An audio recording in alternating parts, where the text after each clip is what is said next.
Oke, kita masih dalam pembahasan tentang rencana pemerintah yang ingin migrasi kompor gas ke kompor listrik. Nah, pembahasan kita fokuskan kepada para pedagang makanan mikro. Nah, bagaimana nasib mereka? Para pedagang makanan kecil seperti pedagang bakso, pedagang mie ayam, pedagang cilok, yang tentunya skup mereka itu mereka harus bergerak keliling untuk mendagangkan makanan mereka. Bagaimana nasib mereka? Apakah mungkin ikut migrasi ke kompor listrik? Nah, kalau kalian lihat dan tonton video-video saya yang lama, oke, yang sebelumnya, nah itu banyak sekali komentar-komentar dari para pedagang.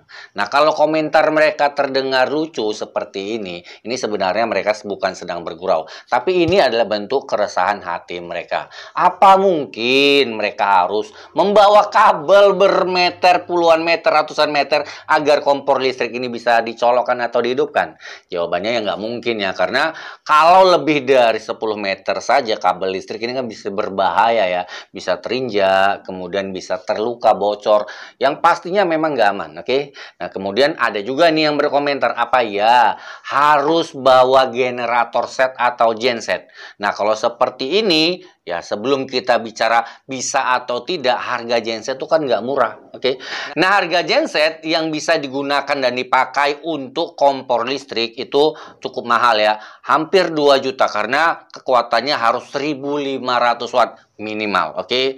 Nah, bentuknya sendiri ini bukan kecil ya. Bentuknya besar, bisa kalian lihat di gambar ini ya. Dan beratnya ini di atas 15 kilo. Nah, pertanyaannya, sanggup nggak para pedagang makanan gerobakan membawa genset? Kalau saya bilang ya tidak mungkin ya, karena tempatnya pasti akan sudah penuh untuk genset itu sendiri. Jadi makanannya mau dibawa kemana?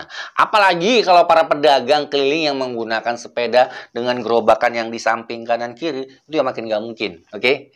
Nah, lalu bagaimana? Ya tetap mungkin mereka akan bertahan pada kompor gas. Nah, ini bukan mendahului ya. Saya coba beropini.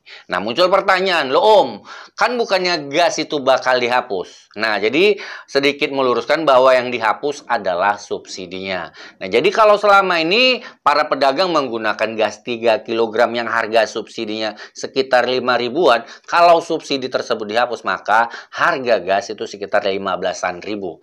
Kalau beralih menggunakan tabung gas yang 5 kilo, maka harganya itu sekitar 80-an ribu. Nah, lalu bagaimana kalau yang tabung 3 kilo seandainya tabung tersebut itu tidak dihapus? Maka harganya sekitar 50-an ribu. Dampaknya apa? Dampaknya tentu saja terhadap penghasilan dan keuntungan, oke? Nah, bisa kita bayangkan bahwa penghasilan para pedagang keliling tersebut akan menurun. Padahal ya sama-sama kita tahu untuk mencari 1.000-2.000 rupiah keuntungan, para pedagang ini ya lumayan harus mengeluarkan keringat ya. Nggak mudah ya. Kita bayangin aja bagaimana pedagang pisang molen berapa sih untungnya? Pedagang cilok berapa sih untungnya? Nah, dengan tetap harus bertahan menggunakan kompor gas, ya pasti akan jauh. Nah, kalau mau ikut beralih atau migrasi ke kompor listrik ini juga sulit ya. Lalu bukannya itu bagian dari sebuah resiko pada saat kita berusaha atau berdagang? Well, kalau ada yang ngomong seperti itu ya memang benar itu bagian dari risiko. Tapi coba deh kita gunakan hati ya.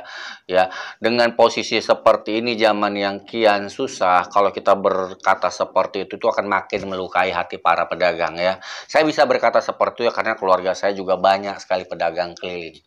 Oke, nah lalu apa yang harus dilakukan para pedagang? Nah, jadi seperti saya bilang di video sebelumnya, ya ini prosesnya kan nggak gampang ya, dan saya bilang nih prosesnya bisa jadi di atas 5 tahun baru kelar. Oke, dan hal tersebut memang banyak pihak yang juga menyetujui bahwa proses migrasi ini bakalan lama. Nah, jadi karena prosesnya masih lama, ya kalian tenang dulu, nggak perlu panik ya. Sekarang tetap fokus saja deh berjualannya, jangan memikirkan hal tersebut. Karena apa? Karena sebenarnya video-video yang membahas tentang ini, kemudian membaca komentar-komentar kalian, para pedagang itu sudah banyak orangnya ya. Kalau video saya sendiri sudah hampir total 2 juta ditonton orang ya. Baik yang dari TikTok, dari snack video, atau dari YouTube itu ya seperti saya bilang sudah 2 jutaan view ya. Jadi pasti ada pihak-pihak terkait yang menonton dan membaca komentar kalian. Dan insya Allah mudah-mudahan tetap ada pihak yang akan berusaha kita untuk mendengarkan dan merealisasikan apa keinginan kita. Nah, tapi ya memang kita nggak tahu hasil akhirnya itu seperti apa ya.